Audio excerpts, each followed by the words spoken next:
Olá, muito boa noite a você que nos assiste nesse momento. São 18h01 dessa quinta-feira, dia 18 de julho de 2019. Eu sou Lucas Martins e começa agora mais uma edição do programa Em Movimento, um espaço que a gente discute as principais notícias e lutas dos trabalhadores.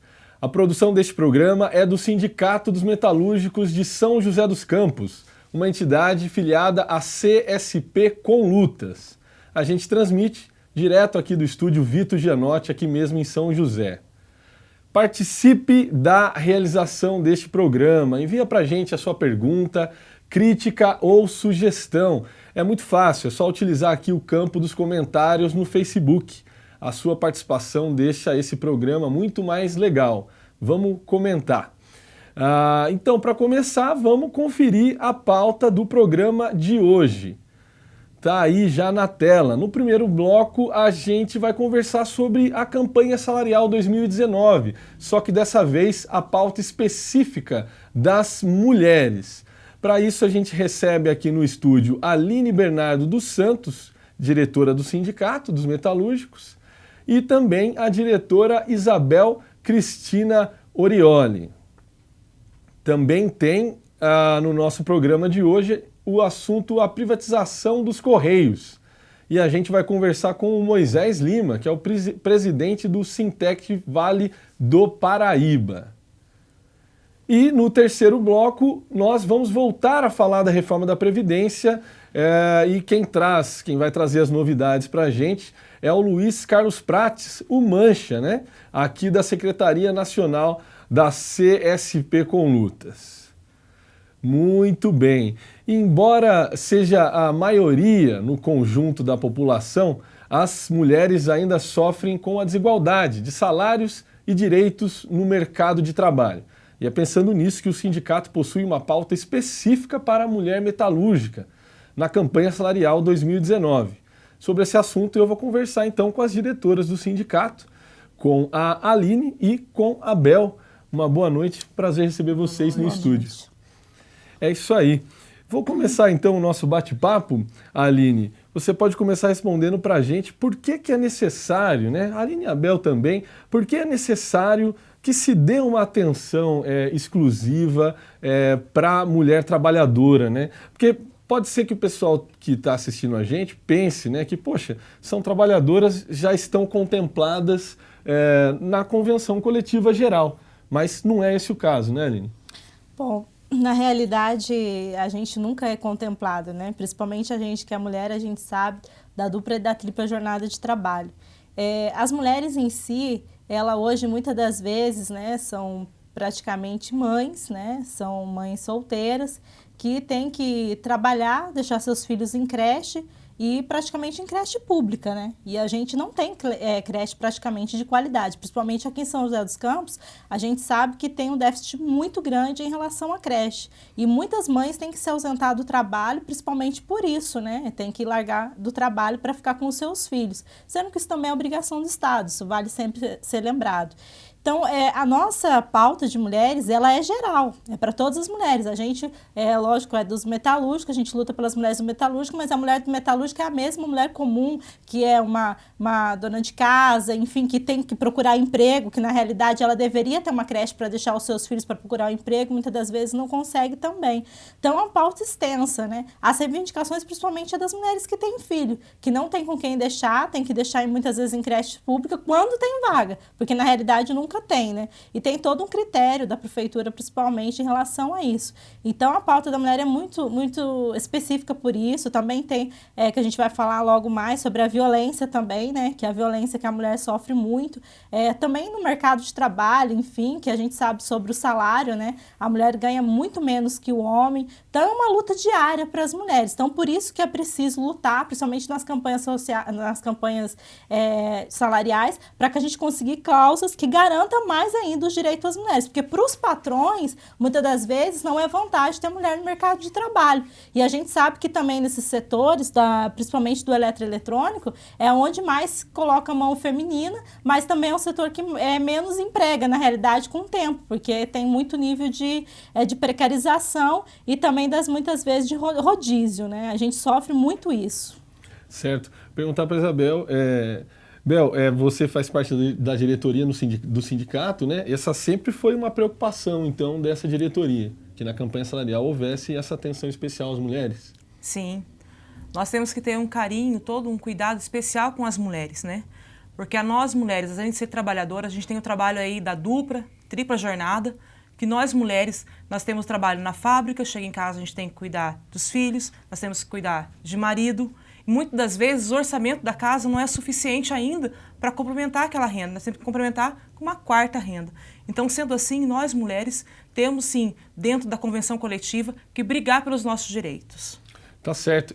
A gente destacou aí algumas dessas reivindicações específica das mulheres na campanha salarial. Vou pedir para o André soltar ali uma artezinha para a gente poder ir lendo e comentando, né? Entre as reivindicações está aí o suporte para trabalhadoras vítimas de violência doméstica, o aumento do período de amamentação para 6 meses e a igualdade de oportunidade e tratamento na contratação e permanência de trabalhadoras. A gente dividiu em alguns blocos, a gente pode começar comentando essas 3. Você poderia falar para a gente, pode retornar, por favor, André, aquelas três primeiras reivindicações, para ajudar aqui as nossas diretoras a comentarem. O que a gente pode destacar dessas reivindicações, Aline? Olha, eu acho que é muito importante a gente falar sobre a situação da violência doméstica, que são dados assustadores que acontecem cada dia mais.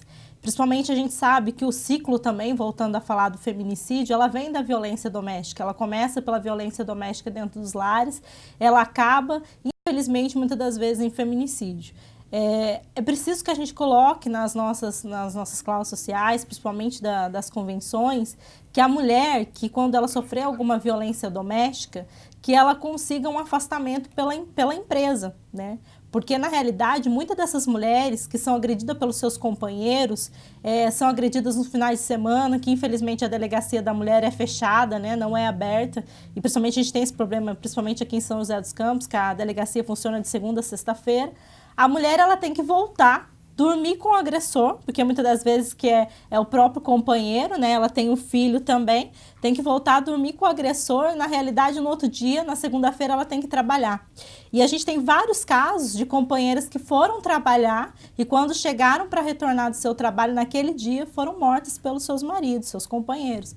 Então, assim, a gente tem que garantir que quando a mulher ela sofrer alguma ameaça devido a isso, principalmente para que não chegue ao feminicídio, que as empresas sejam solidárias a isso, né? Sejam solidárias no afastamento, que ela não tenha prejuízo financeiro, pelo menos durante um tempo, para que ela se estabeleça, porque a gente sabe que, infelizmente, nós não temos medidas públicas de qualidade para combater o feminicídio. E é o que acontece, é o ciclo da violência. Começa com um tapinha dentro de casa, começa com uma palavra mal vista e, infelizmente, as delegacias, infelizmente, não temos medidas públicas para isso, como eu já falei, e não fazem nada. Então, a gente quer tentar conseguir que as empresas garantam isso, né? Porque lá estão a riqueza, que são essas mulheres que vão trabalhar, que produzem para as empresas, que se geram lucros, né, para as próprias empresas, que é a garantia que elas tenham também esse respaldo das empresas, caso elas sofram a violência doméstica, que infelizmente é um dado assustador no nosso país, que só tem crescido a cada dia mais. Tá certo. Já que a gente entrou nesse assunto da violência, né, antes de continuar comentando ali, nossa equipe aqui levantou alguns dados, e aí já pode comentar que esse assunto eu acho que é sempre muito importante, né? Mesmo usar a campanha salarial para falar também do feminicídio, né?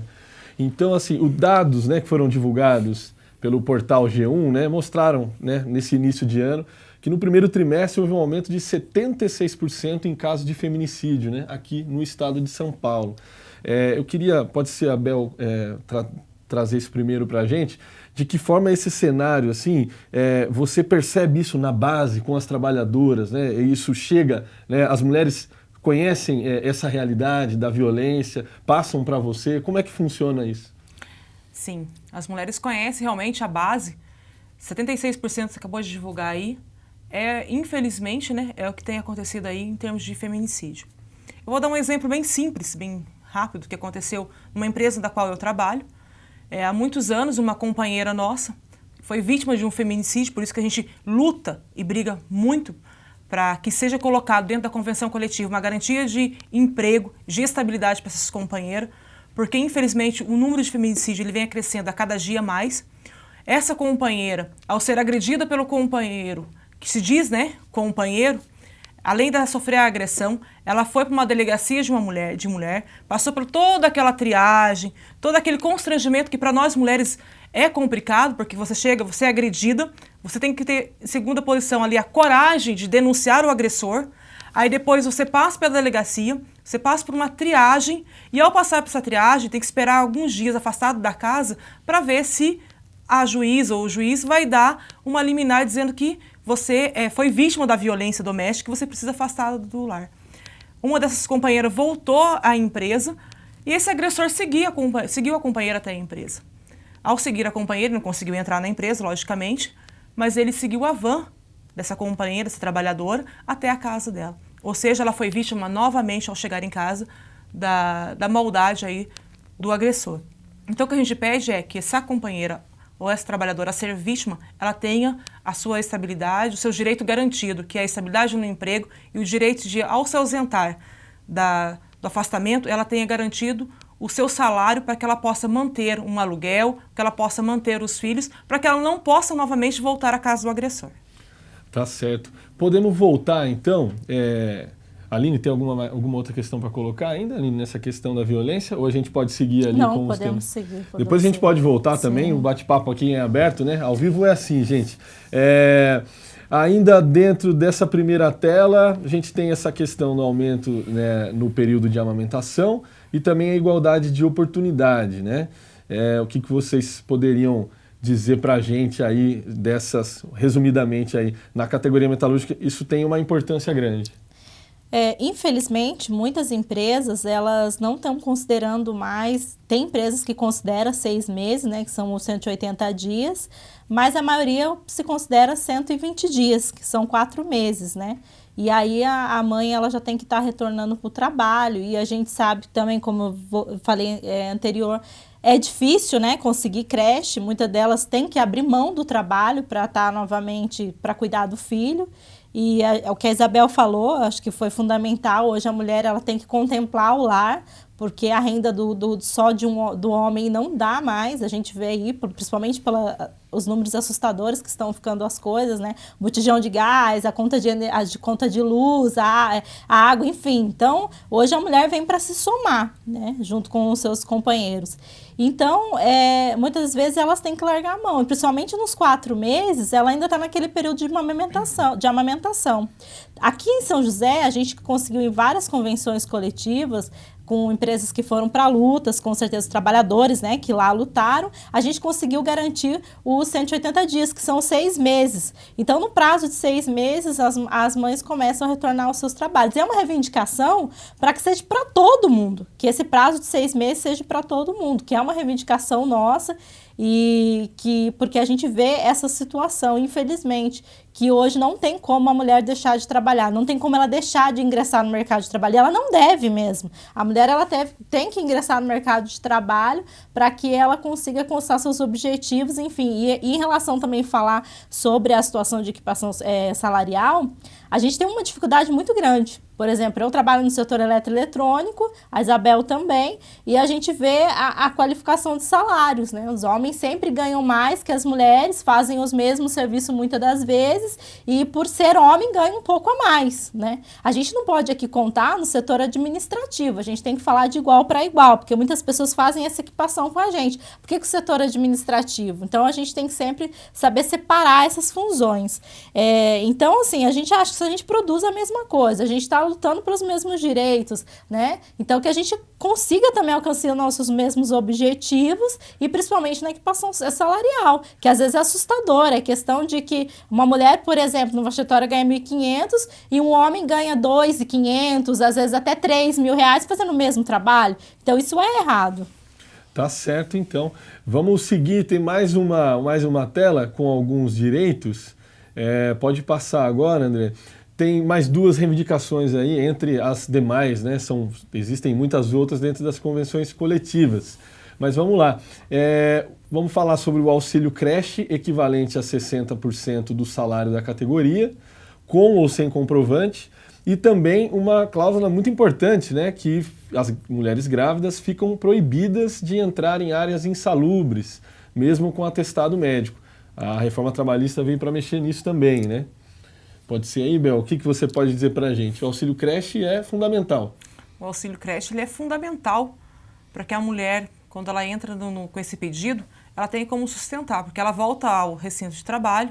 Muitas das vezes, hoje, a categoria de eletroeletrônico, ele é 20% com comprovante e 10% sem comprovante. O que nós estamos pedindo é que seja 60% com comprovante, porque, infelizmente, a gente sabe como que é o custo de vida para se deixar uma criança hoje dentro de uma creche, o valor é altíssimo. O que nós estamos pedindo para a empresa é que seja, no mínimo, 60%, para que essa trabalhadora ela tenha condições de estar deixando o filho ou numa creche particular, ou deixando com a vizinha, com a mãe, com o parente, que ela tenha condições de estar pagando essa creche para que ela possa trabalhar sossegada, sabendo que o filho está bem resguardado aí, seja na creche ou seja por um parente. Tá certo. E só vamos voltar lá para ler aquele último item, pode colocar ali. A Aline pode fechar essa nossa discussão, né? Falando então também sobre essa questão, né? Mulheres grávidas estarem impedidas realmente de entrarem em áreas insalubres, porque se depender aí do patrão, do empresariado, esse item, que é um item da reforma trabalhista, passa tranquilamente, né? A gente vê vários casos, principalmente a gente que é dirigente sindical, que acompanha as empresas, né, que a gente tem que brigar com as empresas para tirarem as mulheres, principalmente que estão grávidas, destas áreas, que eles praticamente dizem que não tem nada a ver, que as mulheres podem continuar trabalhando nessas áreas, que é muitas vezes muito precarizada, né? Então, é uma briga constante que a gente tem que fazer, principalmente como a Bel fala, a gente tem que sempre colocar isso nas convenções, porque não é que dizer que ele vai falar que não vai colocar. O patrão, ele visa o lucro. O tempo todo ele vai visar o lucro. Então, ele acha que uma mão de obra parada, independente que a mulher esteja grávida ou não, isso está gerando menos riqueza para ele. E isso é uma coisa muito errada, né? Mas, infelizmente, o patrão não pensa como a cabeça do próprio trabalhador.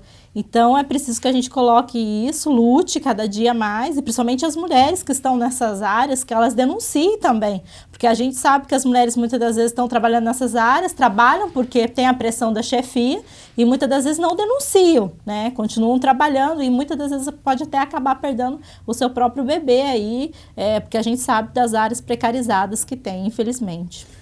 Tá certo, infelizmente a gente já vai também chegando ao final do nosso primeiro bloco e gostaria de abrir esses últimos minutos aí, se vocês quiserem falar mais alguma questão, contribuir com mais algum recado, tá o microfone aí para vocês aberto, para vocês passarem para a nossa categoria especial, as mulheres. Eu quero deixar um recado que essa semana, acho que todo mundo acompanhou nas redes sociais, hoje a gente teve uma reunião até da Secretaria de Mulheres para falar, mas uma das maiores doenças que estão matando, principalmente as mulheres, é a depressão. A gente acompanhou aí o que aconteceu com uma blogueira famosa, que foi uma blogueira famosa que ela, né, foi deixada ao altar, enfim, ela tem um síndrome de depressão muito grande. E eu acho que isso tem que ficar de alerta para todos nós, né? Para se colocar um pouco no lugar do outro. E principalmente, a gente diz hoje o que aconteceu com essa mulher, mas a gente sabe também que, principalmente no trabalho, a gente sofre muita depressão, muita pressão e que acaba ocasionando em depressão nos postos de trabalho por culpa desse ritmo tão acelerado que é a produção, né? Que é o capitalismo, né? Que só quer gerar suas riquezas. Então, o meu recado é para todas as mulheres que sejam mais solidárias umas com as outras, que sejam mais companheiras, principalmente também de seus locais de trabalho, que denunciem, como eu coloquei aqui, o fato das áreas que as mulheres trabalham e que é preciso sim que a gente consiga garantir os nossos direitos e colocar nas convenções coletivas. A gente precisava que isso fosse lei, mas as leis hoje, infelizmente, no país que nós estamos, é uma lei que está muito aberta, não é uma uma lei que é para todos, é uma lei para quem governa, infelizmente. Então é preciso que a gente garanta os nossos direitos, mas é um alerta a toda a sociedade. Vamos combater a depressão, que é uma doença do século e é uma doença que mata a cada momento. Com certeza alguém já conheceu alguma pessoa que sofreu, que acabou se matando por culpa da depressão. Então não é motivo de sarra, não é motivo de piadas, é motivo para combate. Muito bem. Isso aí. E aí, Bel, alguma questão também para incluir? Não, só gostaria de complementar aquilo que a gente começou a falar no começo, né? Todas as mulheres que são vítimas de violência, denuncie. Não se cale, denuncie. Muito bem, pessoal. Eu queria agradecer mais uma vez aqui o retorno da Aline, também é a primeira vez que a gente recebe a Bel. Boa noite, agradecer demais a presença de vocês. Agradecer o pessoal aqui também que comentou, né? Vamos dar uma olhada aqui nos comentários. Vamos lá. A Adriana Luiz mandou aqui um recado, o Joaquim também, Joaquim Aristeu, dando os parabéns para a Bel e para a Aline, né? Lembrando também uma coisa importante, que a luta das mulheres também é dos homens, verdade, né? Verdade. Não adianta só achar muito bacana, bater palma, mas não ajudar também, né, gente? Exato. É isso aí. Para encerrar, então, esse nosso bloco, vamos dar um recado, porque os jogos do 10º Campeonato de Futebol dos Metalúrgicos já estão definidos. A competição ela vai começar no sábado, dia 27, e contará com 16 equipes. Vamos conferir aí uma artezinha que a nossa equipe preparou. Olha, esses são os grupos, né, dos times que vão participar. No grupo 1, TI, Sadel, Aises e GM. Grupo 2, Pezola, Eugin, Magtrate e MSA. Grupo 3 aí teremos Corujão, Mag Usinagem, a equipe Goela Seca e Real Madruga. E também no grupo 4, ADC Embraer, Caoa Sharing, Retim e Vila Rica. Vamos passar rapidamente também pela primeira rodada aí, ó. Temos esses confrontos logo nesse primeiro sábado. TI enfrenta a Aises, a Sharing enfrenta a Retim, Corujão vai enfrentar o Real Madruga e a Pessola enfrenta a MSA, nesses horários aí que você viu na quadra número 1, né? Tá? Pode passar para a próxima arte também. Na segunda quadra a gente tem a DC Embraer contra o Vila Rica, a Magtrate contra a Eugin, Mag Usinagem enfrenta a Goela e também a Sadel vai pegar a GM, encerrando os jogos ali às 4 horas. Eu vou pedir só para voltar aqui a tela. Não, pode deixar, vou dar um recado aqui. Vou ler aqui direto na câmera esse nosso endereço. O endereço do Golaço Society, que é onde vai acontecer os jogos, né? Fica na rua João Batista de Soares, número 2411, então no Jardim Morumbi, Zona Sul aqui de São José. Então começa a partir do 12h30. A gente vai para um rápido intervalo agora e na volta o programa em Movimento discute o plano do governo de privatizar os Correios. E o que está em jogo com essa decisão? A gente já volta.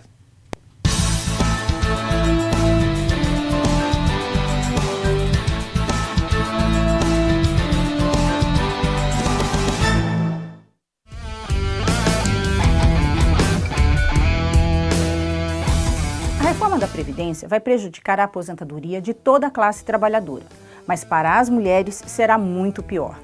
As mulheres enfrentam mais dificuldades ao longo da vida, em razão da dupla e tripla jornada, e porque ganham menos e são mais exploradas. Bolsonaro desconsidera essa realidade e impõe uma idade mínima de 62 anos para as trabalhadoras se aposentarem. Trabalhadoras de categorias que têm condições de trabalho ainda mais penosas perderão o direito de se aposentar com menos tempo de serviço e contribuição. É o caso de professoras do setor público.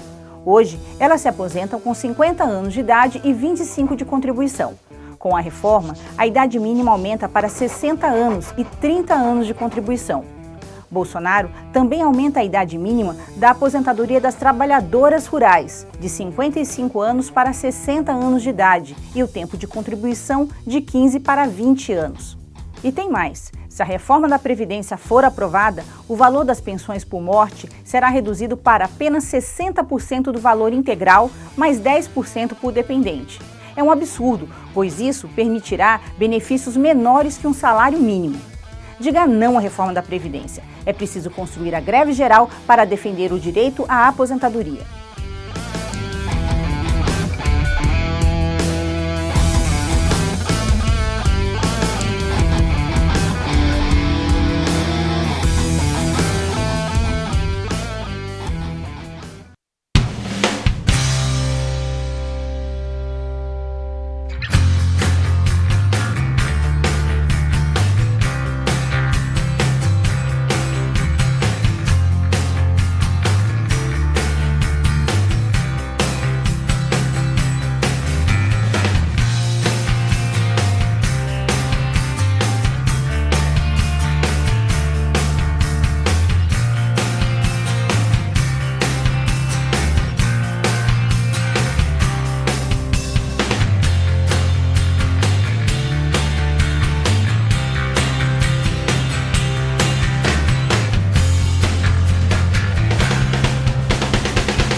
Muito bem, estamos de volta com o programa Em Movimento e o tema desse bloco é o plano do presidente Jair Bolsonaro de privatização dos Correios.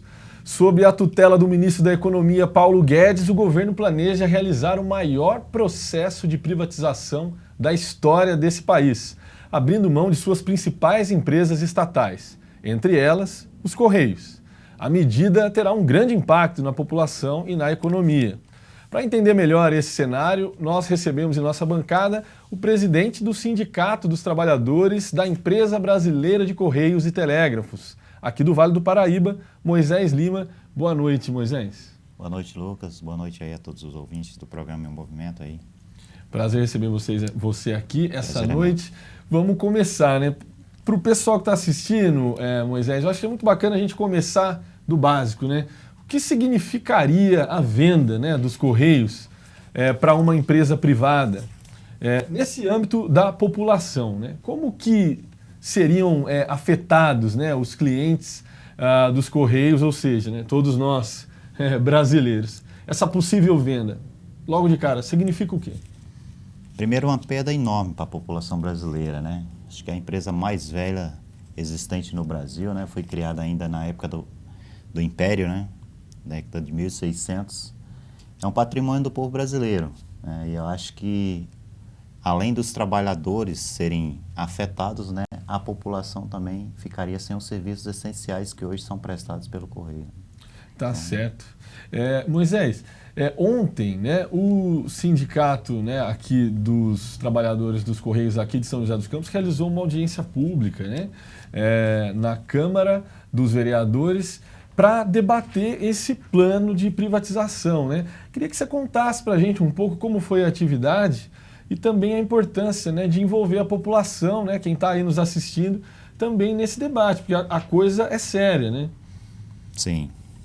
Então, olha só, esses debates nas câmaras municipais, eles já têm acontecido há algum período, né? A gente aqui, a primeira que a gente está abrindo aqui na Câmara dos Vereadores aqui de São José dos Campos, a intenção é a gente estender esse tema para outras câmaras, porque o Sindicato do Vale do Paraíba, que representa os trabalhadores dos Correios aqui da nossa região, ele abrange 41 cidades. Então, nesse sentido, a intenção é que a gente abra outras audiências nas cidades de Jacareí, Taubaté, onde nos for dada a oportunidade aí da gente expandir essa discussão com a população. Porque eu acho que o mais interessado hoje, talvez os trabalhadores da empresa de Correios, talvez já até conheçam o grau de maldade que vem acontecer a partir da privatização dos Correios.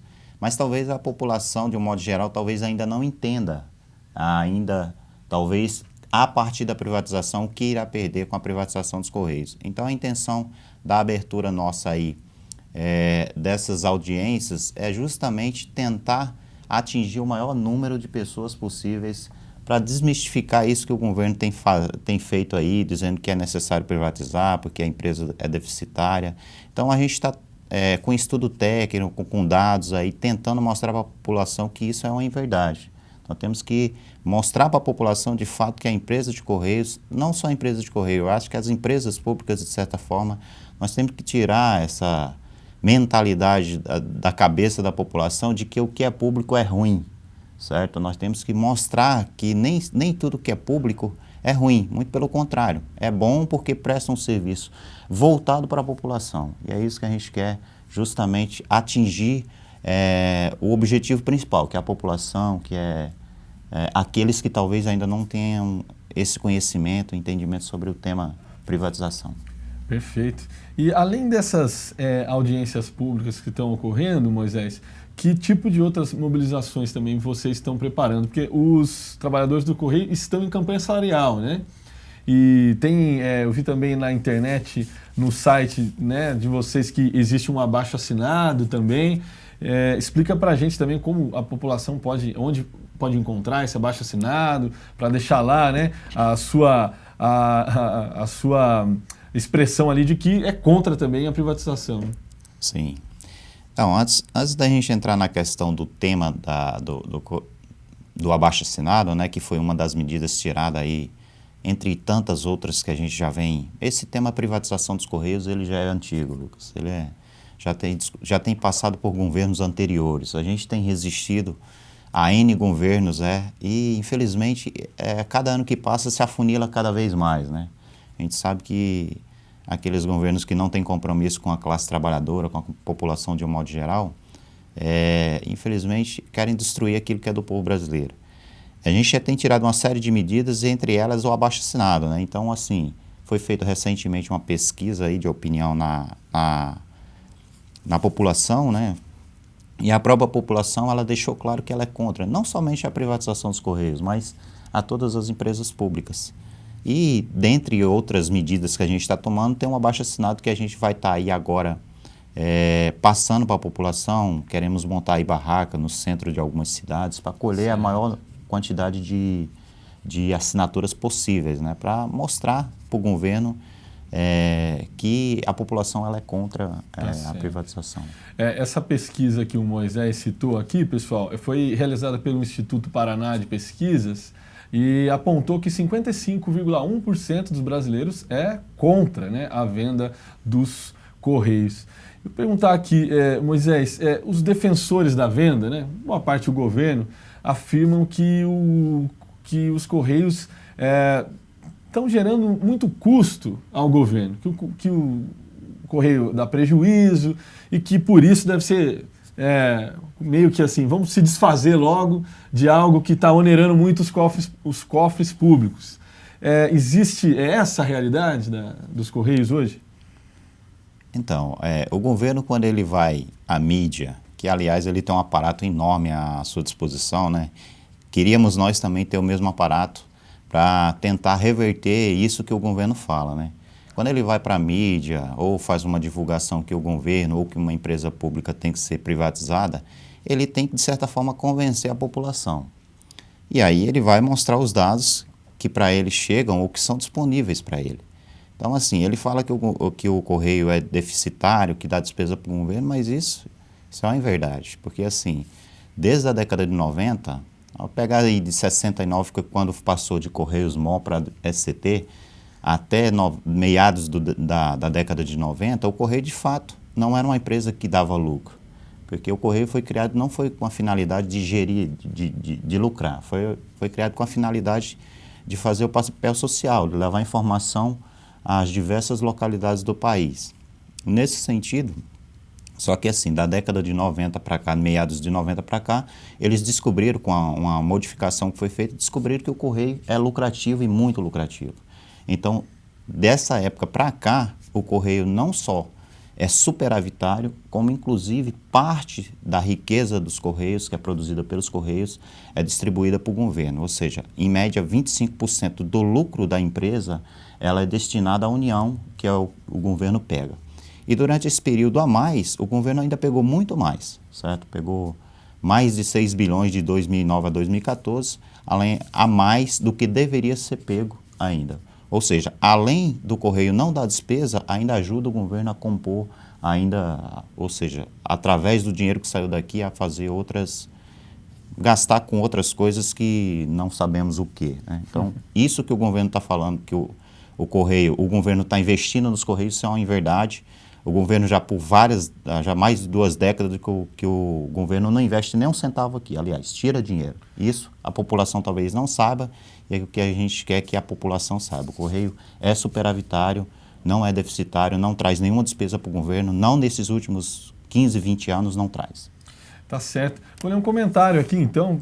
Hoje nossa participação aqui do pessoal que está assistindo está muito boa. O Dantas Sobrinho aqui, o Dantas, né, aqui também do Sindicato dos Metalúrgicos, ele escreveu, Moisés, é um absurdo, uma das estatais mais completas do país. Imagine cada município do país tem uma agência dos Correios. Isso é bem verdade, a capilaridade dos Correios é muito grande, né? E sim, também coloca aqui o Dantas, a empresa que gera lucro. Resumindo, mais um roubo, né? Sobre esses ataques do governo, Moisés, também há uma preocupação em relação ao fechamento de agências, né? Que já vem ocorrendo já faz um tempo. Isso, de certa forma, está ligado à questão da privatização? Faz parte do mesmo processo? Sim. é um processo de sucateamento que já vem acontecendo dentro da empresa, né? Não é só a questão do atendimento, né? Vamos pegar aí dos últimos 15, 20 anos para cá, a empresa já tem fechado, já tem feito uma desfragmentação grande na empresa. A questão do motorista, hoje já não tem mais motorista próprio na empresa. A questão do cargo de OTT, que é o operador de triagem de transbordo, ele acabou de ser extinto recentemente, agora no começo do ano, né? Os trabalhadores, inclusive, as opções que foram dadas para esses trabalhadores, ou eles migravam para um outro cargo, ou eles sairiam da empresa, deram a opção deles sair pelo fato de eles estarem em cargo extinto, certo? A quantidade de agências que nesses últimos anos foram fechadas, não foi só agora, recentemente foi fechado mais 161, mas há mais de 2 anos está sendo fechado várias agências no Brasil. Na realidade, em grande parte não é que está sendo fechada, ela está sendo transferida esse serviço para agências franqueadas, que são, de certa forma, a terceirização do serviço para empresas privadas, né? Então, assim, fecha-se uma agência, mas ao mesmo tempo se abre uma franquia para explorar o serviço dos Correios. Tá certo. Moisés, a gente também está encaminhando para o nosso final aqui de bloco. Eu queria também ouvir de você, assim, a categoria, como foi dito aqui, dos excetistas, né? Tá em campanha salarial, né? E deixar esse espaço também para você comentar sobre a luta, porque os metalúrgicos também, né, iniciaram a campanha salarial, as duas categorias vão lutar juntas, né, praticamente, e deixar também esse espaço para você conversar com a sua base também, que deve estar assistindo ali, sobre a importância também de defender salários, direitos, que isso é o grande tema, né? É histórico, né? Na realidade, a gente gostaria que a gente não precisasse passar por um processo de desgaste nas pautas de acordo coletivo de trabalho, mas infelizmente passa governo, chega governo e todo ano é a mesma coisa. O grau de ataque a cada ano que passa se intensifica cada vez mais pela retirada de direito, né? Que a gente sempre fala que esses ataques aí, principalmente na campanha salarial, ele tem um objetivo, que esse ano se intensificou na privatização dos Correios, e para o Correio chegar a privatizar, tem que, de certa forma, retirar alguns direitos dos trabalhadores que para aqueles que estão administrando a empresa parecem regalias, mas que para a gente, que é uma categoria que tem um salário muito baixo, das estatais, nós somos a categoria que tem o menor salário das estatais, certo? E alguns direitos são uma complementação desse salário para que no final do mês a gente consiga pagar as contas, né? Então, assim, recado que eu deixo aí para os trabalhadores que estiverem ouvindo, para a população de um modo geral. Agora, no dia 31 do mês, se a empresa não apresentar nenhuma proposta concreta, na realidade ela já apresentou a proposta, o rebaixamento talvez de 30% a 40% dos direitos dos trabalhadores, e não, aliás, apresentou hoje, eu fiquei sabendo de uma proposta hoje, a nossa inflação do período está acumulada em 3,25%, ela apresentou 1%. Isso, de certa forma, é considerado uma piada, né, para uma categoria que nesses últimos 2 anos apresentou um lucro, no ano de 2017 667 milhões e no ano de 2018 380 milhões, vindo uma campanha salarial de 2019 e apresentar uma proposta como essa, mediada pelo TST, que eu acho que nem é a hora ainda deles entrarem ainda na discussão. Mas para os trabalhadores a gente deixa aqui a conscientização de que nós temos que nos mobilizar da mesma forma que é metalúrgico, que nós consideramos que é uma classe trabalhadora, certo? Não faz parte de Correios, não faz parte de metalúrgico. Nós temos que unificar a nossa luta, porque da mesma forma que está sendo atacado o Correio hoje, está sendo atacado o metalúrgico, está sendo atacado outras categorias. Então nós temos que nos unificar para manter os trabalhadores do metalúrgico trabalhando, trabalhadores do Correio na empresa pública, com seus direitos, para ter dignidade para a sua família, para ter um pouco o mínimo para poder sobreviver. Certo, Lucas? Tá certo, Moisés. Tem aqui um comentário, ó, antes da gente encerrar, do Joaquim, né? Falando que a privatização dos Correios e demais empresas públicas faz parte de uma política de entrega, né, do patrimônio. A gente não chegou a tocar nesse assunto, mas ainda temos tempo, né? Isso é realmente o que o governo planeja para depois da reforma da Previdência agora, né, Moisés? Essa entrega, a Petrobras também está na mira, a Caixa, o Banco do Brasil e os Correios, então...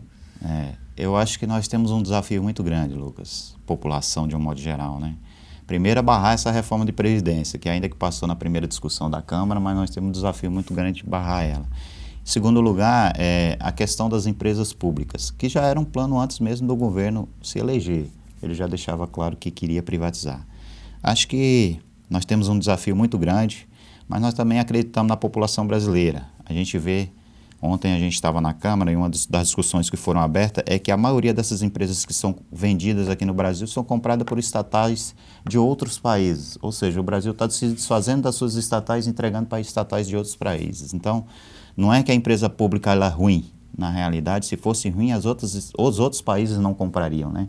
Então, ela é boa para a população brasileira, presta um serviço de qualidade, não somente o Correio, como as outras empresas públicas também. Tá certo, Moisés. Com isso a gente vai chegando ao final, né, desse segundo bloco. Queria agradecer ao Moisés a participação. Muito obrigado por ter aqui ajudado a gente a construir esse programa em movimento de hoje. Eu que agradeço aí a oportunidade aberta. Eu acho que é uma maneira da gente também se dirigir a um outro público que muitas vezes a gente não tem acesso, né? Agradecer a você, Lucas, agradecer aí a toda a estrutura que tem deixado aí aberto aí. Acho que já é a segunda vez que a gente vem aqui, a primeira acho que foi o Glauco que veio. A porta está sempre aberta, para discutir a luta é aqui mesmo. A gente está à disposição aí também para ajudar no que for preciso. Tá certo, Moisés. Bom, pessoal, a gente vai então para esse intervalo e na sequência nós vamos voltar a discutir a reforma da Previdência, que o Moisés acabou de citar aqui, com o Luiz Carlos Prates, o Mancha, né, da Secretaria Nacional da CSP com Lutas. Vai estar aqui para bater um papo com a gente. Então, até já!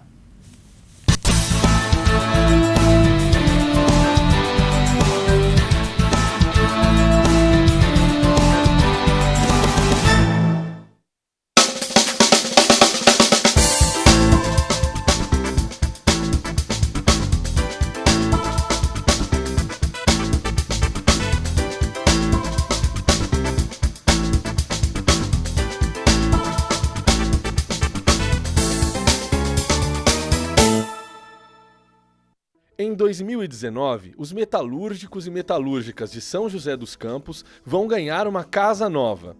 A sede do sindicato está sendo reformada e as obras estão a todo vapor.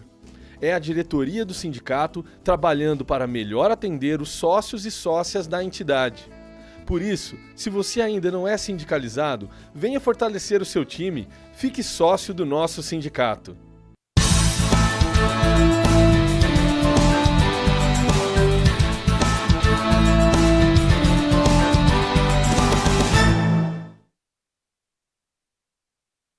Estamos de volta com o programa Em Movimento, o seu espaço para discutir as principais notícias que afetam a vida do trabalhador.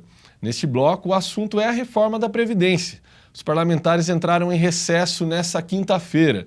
Com isso, a votação em segundo turno da nova lei da aposentadoria vai ocorrer na Câmara dos Deputados somente em agosto. Mas os trabalhadores devem seguir na luta. Sobre esse assunto, eu converso com o Luiz Carlos Prates, o Mancha, da Secretaria Nacional da CSP com Lutas.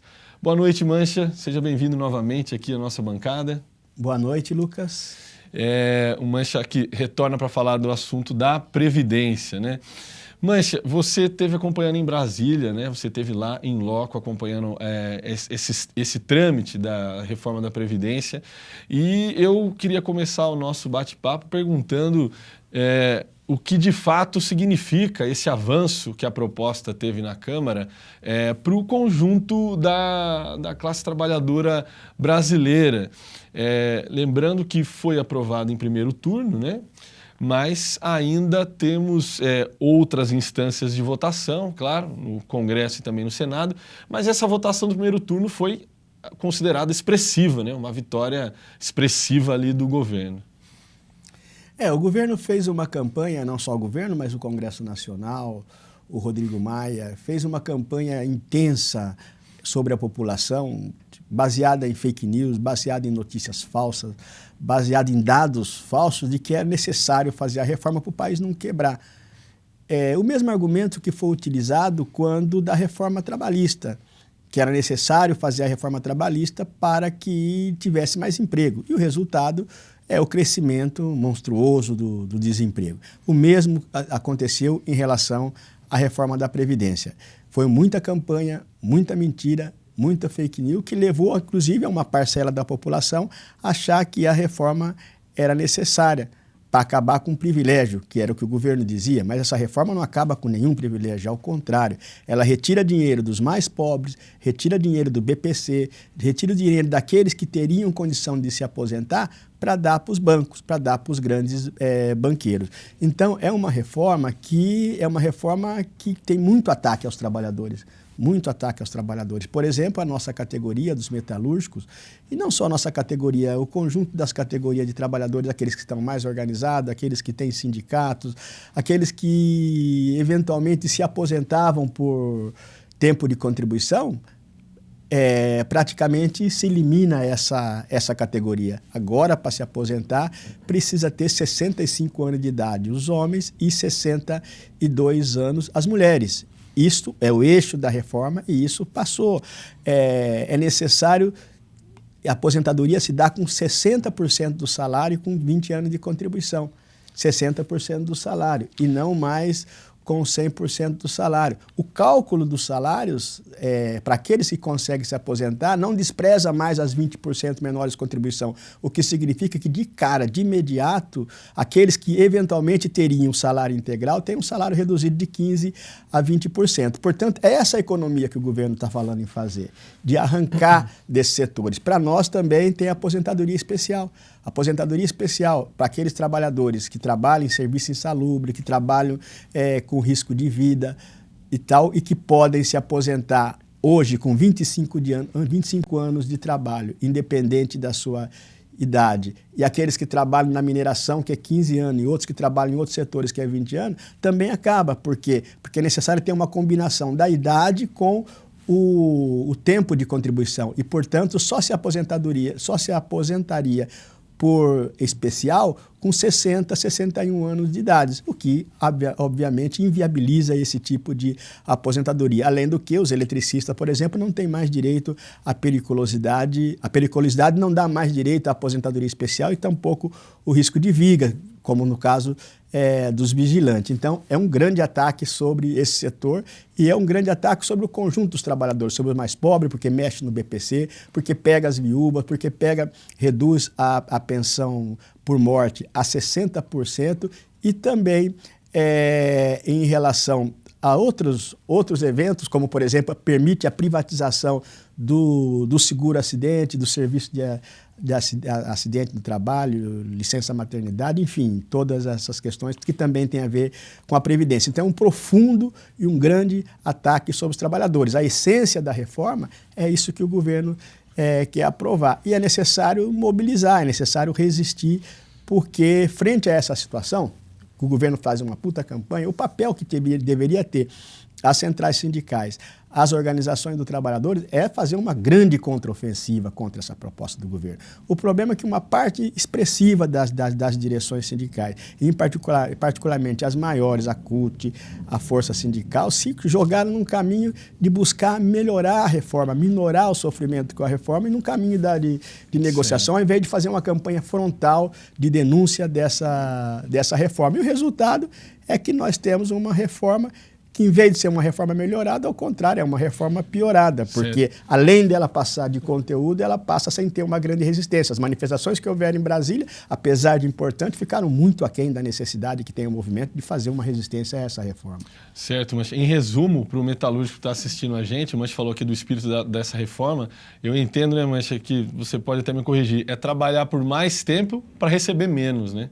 A gente foi às ruas de São José dos Campos, nossa equipe mais cedo ela foi até a população de São José para perguntar para as pessoas, Mancha, o que elas estão achando da reforma da Previdência, se conhecem, se ouviram falar, se apoiam, para a gente ter também uma ideia aí de como esse assunto está reverberando na população.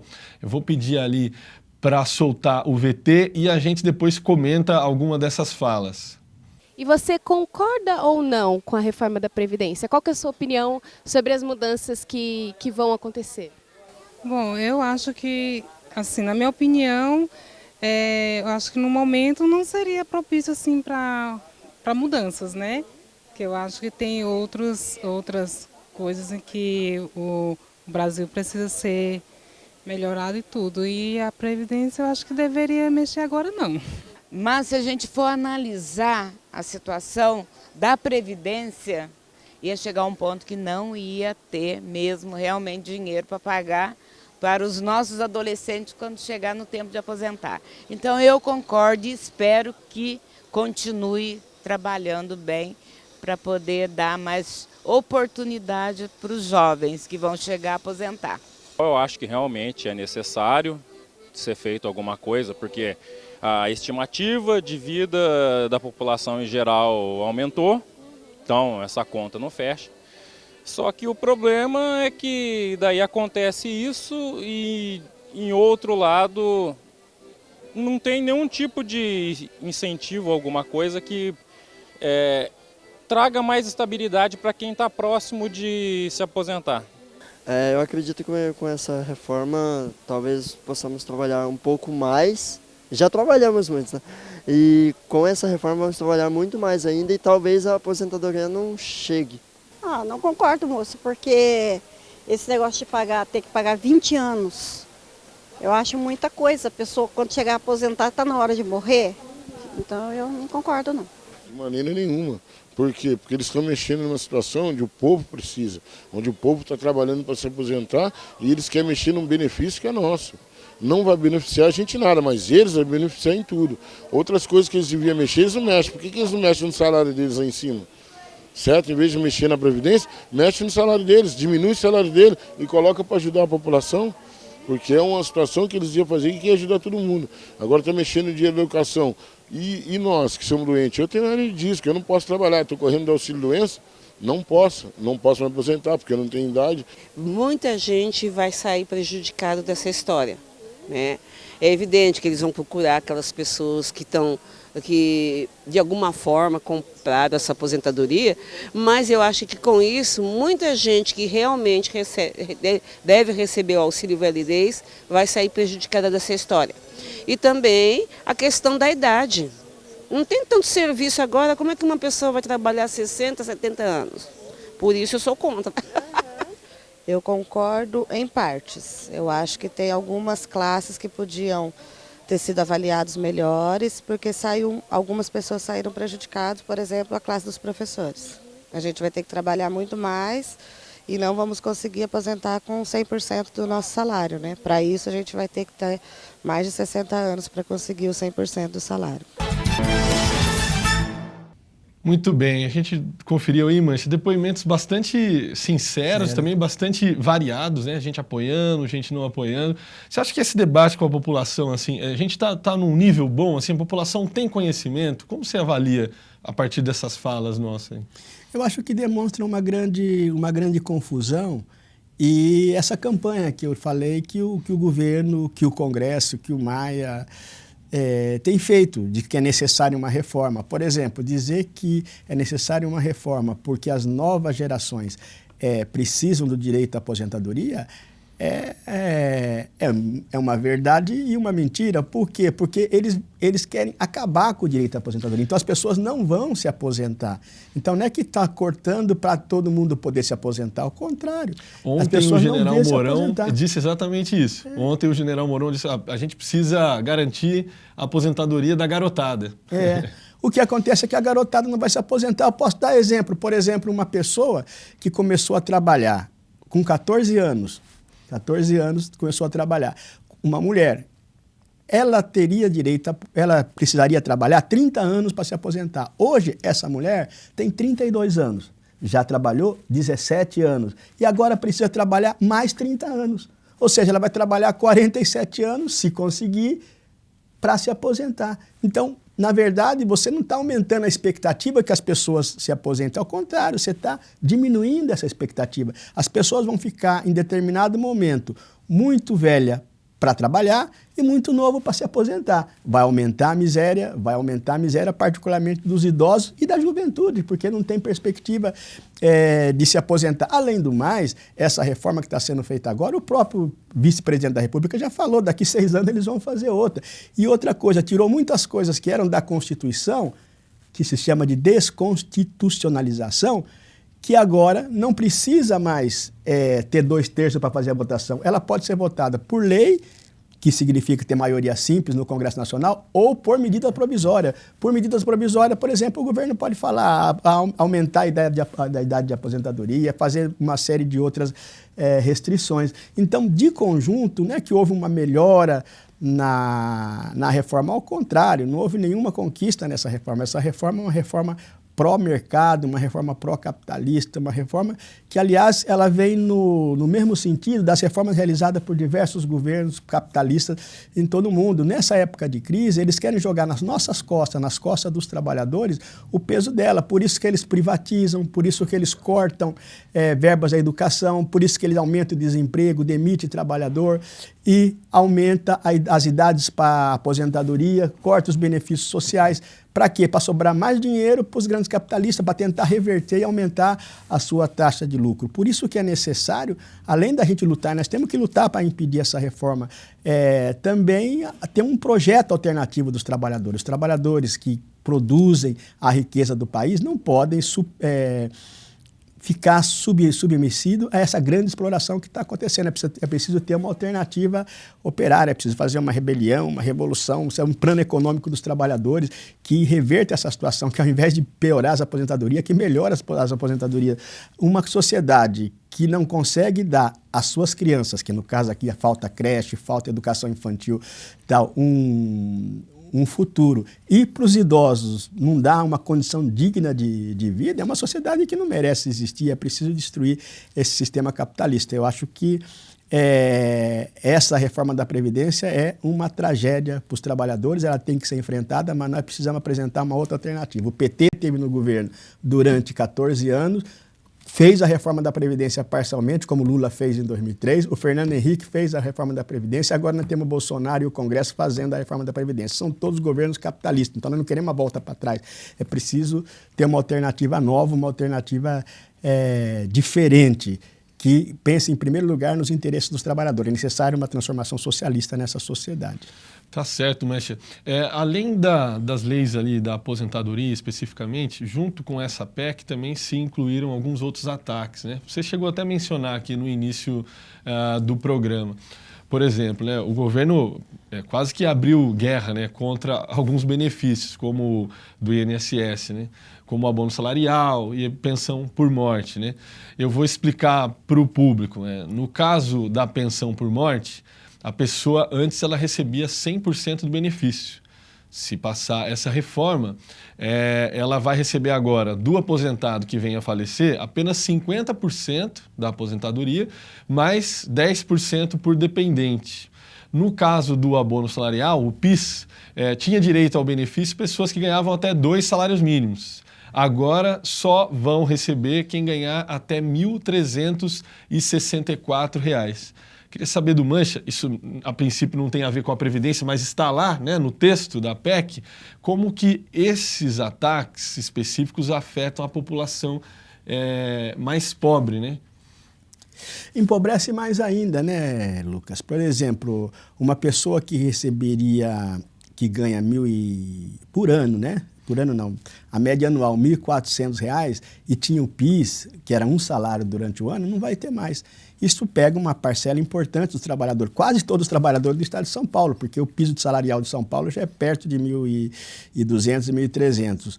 Então, uma grande parcela que recebia esse abono do PIS não vai receber mais. O abono, a pensão por morte, como você disse, também ela cai pela metade, então você tira dinheiro das viúvas, dos viúvos, vai a 60% de um salário que já não é mais o salário que a pessoa receberia se estava aposentada, é o salário que já é com o novo cálculo, já é um salário já reduzido, inclusive permite, por essa legislação, que a viúva possa receber até menos do que um salário mínimo, o que é uma tragédia. é uma tragédia, significa que vai economicamente aumentar. também parece que não faz muito sentido, né, Mancha? Perdão por interromper, porque se a gente já tem uma população endividada, uma população com baixo poder de compra e a economia não avança, quando você retira dinheiro dessa população, não faz muito sentido até dentro da ótica ali do mercado que se retire dinheiro ainda mais dessa população que já está tendo muita dificuldade, né? Não, exatamente. Por isso que a população vai ficar mais pobre. Ela vai ter que... Hoje, por exemplo, a renda dos aposentados da Previdência Social movimenta cidades, particularmente as pequenas cidades. E numa situação de desemprego, que nós vivemos hoje, uma situação de se fala em 16 milhões de desempregados, mas existe hoje quase 65 milhões que vivem ou no desemprego, ou no desalento, que não está procurando mais emprego, ou em condições precárias. 65 milhões de pessoas que vivem nessa situação, que de uma maneira ou de outra tem a sua renda completada com o salário das aposentadorias dos avós, dos pais, que é isso que faz. Solidariedade entre os trabalhadores, solidariedade entre a classe operária, os mais pobres. E esse dinheiro que movimentava não vai existir, porque as pessoas, eu acho que no primeiro momento vai até haver uma corrida às aposentadorias, aqueles que têm direito já, que já tem o tempo para se aposentar, e depois vão ficar bastante tempo sem ter aposentadoria, porque até tem que ter 65 anos. Então, e alguns falam assim, não, mas para mim não vai afetar, mas Mancha, eu já estou perto para aposentar. A regra de transição também é uma regra draconiana, porque se a pessoa, por exemplo, tem 55 anos, falta 5 anos para se aposentar, qual que é a regra de transição? Tem que trabalhar 5 mais 5, tem que trabalhar 10. Portanto, vai trabalhar até 65 anos. Se ela for mais nova, ela vai trabalhar o dobro do tempo do mesmo jeito e vai começar a se aposentar com 60 anos de idade, se fosse hoje, mas não é o caso. Vai aumentar ano a ano. Então, também se vai se aposentar com 65 anos. Então, a transição também é draconiana e vai pegar e ferrar todo mundo. Todos os trabalhadores vão estar perdendo. Para quê? É para salvar o país? É para acabar com a crise econômica? É para melhorar? Esse foi o discurso que eles fizeram, mas na verdade não é nada disso. Na verdade o que vai acontecer é exatamente tirar esse dinheiro do mais pobre para pagar a dívida pública, que hoje consome mais de 40% do orçamento e vão para os grandes bancos. É isso que eles querem fazer, até porque toda a economia, pela política, a PEC dos gastos, a PEC 30, que foi aprovada no ano passado, toda a economia não pode ser investida em educação, em saúde e tal. Ela tem que ser desviada para o pagamento da dívida pública, porque o governo não pode crescer os seus gastos nesse setor. Então, portanto, é esse conjunto de medidas que precisam ser enfrentadas. E nós achamos que é preciso uma mobilização. Não pode ser que passe tudo isso sem que haja uma resistência dos trabalhadores. Claro. Mancha, perdão. Eu ia entrar exatamente nesse assunto, falando na resistência, né? A gente sabe que algumas centrais sindicais estão aí esperando negociar com o governo, aliás, já estão negociando, né, alguns pontos da reforma. A CSP com Lutas é contrária a essa conduta, né? Queria que você explicasse para o pessoal que está assistindo por quê. Por que não se deve negociar? Para a gente encerrar esse programa de hoje. Olha só, nós sempre dissemos que negociar essa reforma seria uma traição. Colocar a perspectiva de que era possível melhorar essa reforma, no nosso ponto de vista, não era viável. E o resultado do processo é esse. É que existe uma reforma, que foi uma reforma que ataca muito fortemente os interesses dos trabalhadores. E aqui, as centrais sindicais, o governador do PT, vamos pegar o PT se falou que é contra a reforma, agora os seus governadores trabalharam para viabilizar essa proposta de reforma. Negociaram, saiu o BPC, negociaram uma série de medidas. E agora está se trabalhando no Senado para incluir também os estados na reforma, porque vários governadores do PT têm dito que é preciso fazer essa reforma também nos estados. Então isso enfraquece a campanha contra a reforma, na medida que a oposição, esse setor expressivo da oposição, estão a favor de fazer uma reforma, como já fizeram no governo do PT. O Lula fez a reforma para o servidor público, a Dilma fez a MP 884 e 885, 664 e 665, que foi a que começou a mexer com o PIS, e com essas medidas que são aprofundadas são aprofundadas agora, sempre falou que era preciso fazer uma reforma da Previdência, assim como o PSDB e os diversos outros governos. Então a gente vê a oposição fazendo, e os governadores da oposição fazendo isso. Então leva a que as centrais sindicais também não têm uma postura de enfrentamento frontal a essa reforma. E hoje tem central sindical, como a Força Sindical de Solidariedade, que está dizendo que nós tivemos conquista na reforma, é uma reforma que foi melhorada, né? A Torno Solidariedade, que é o partido do ex-presidente da Força Sindical e é presidente do Solidariedade, todo o partido, menos ele, votou a favor dessa reforma, uma prova contundente de que trabalharam para viabilizar isso. E é preciso que os trabalhadores, que os sindicatos, que as organizações ultrapassem esse obstáculo que tem pela frente, que são as direções. É preciso realizar mobilização, é preciso dizer, em primeiro lugar, que essa reforma é uma tragédia. Em segundo lugar, denunciar todos aqueles que votaram ou colaboraram para a aprovação dessa reforma e se colocar em movimento para poder enfrentar. Estão falando que vão votar no dia 6 de agosto. A proposta da CSP com Luta é no dia 6 de agosto a gente fazer um forte processo de mobilização, fazer assembleias, paralisações, passeata e trabalhar, exigir das centrais sindicais a convocação de uma nova greve geral. Porque só através da grande mobilização da população, através de uma greve geral, através da paralisação da produção, é que a gente vai conseguir reverter essa tragédia que está posta, que é a reforma da Previdência, que agora está sendo acompanhada com outras medidas, como a MP 881, que é uma nova reforma trabalhista, que estão querendo fazer, desregulamentando totalmente os direitos dos trabalhadores. Então é hora de luta, é hora de resistência. A CSP com Luta chama todas as organizações a se mobilizar e, particularmente no dia 6 de agosto, realizar um grande dia nacional contra essa reforma. Eles estão falando que vão votar no dia 6 de agosto. Nós não podemos ficar com essa história de corpo mole e tal, e tem que colocar o bloco na rua.